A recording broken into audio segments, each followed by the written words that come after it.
আমরা প্রশাসনের যে আচরণ, সেই আচরণ জুলাইয়ের পরবর্তীতে আমরা ভেবেছিলাম সেটির ইতিবাচক, সেটির পরিবর্তন হবে। দুঃখজনক বিষয় হচ্ছে তাদের সে আচরণ, যে স্তাবকের যে আচরণ, একটি দলকে যেভাবে আনকন্ডিশনালি যেভাবে সাপোর্ট দিয়ে যাচ্ছে, যে আচরণ, সেটি আমাদেরকে আহত করছে। এভাবে যদি চলতে থাকে তাহলে এই সরকারি অর্থ অপচয় করে এই নির্বাচনের কোনো প্রয়োজন নেই।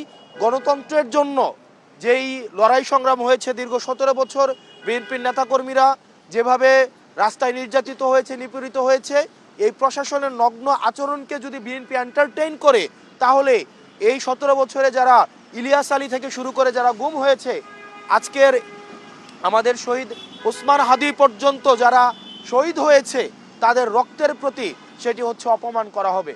সেজন্য বিএনপিকে গণতন্ত্র যদি রক্ষা করতে হয় তাহলে এই প্রশাসনের নগ্ন আচরণের তাদেরকেও প্রতিবাদ জানাতে হবে। আর যদি প্রতিবাদ না জানায় তাহলে জনাব তারেক জিয়া সাহেবকে নির্বাচন কমিশনারের সাথে বসে ওনারা কয়টা আসন চায় সেটি দিয়ে এই জনগণের সাথে কোনো প্রহসন করার আসলে আমি প্রয়োজন বোধ করি না।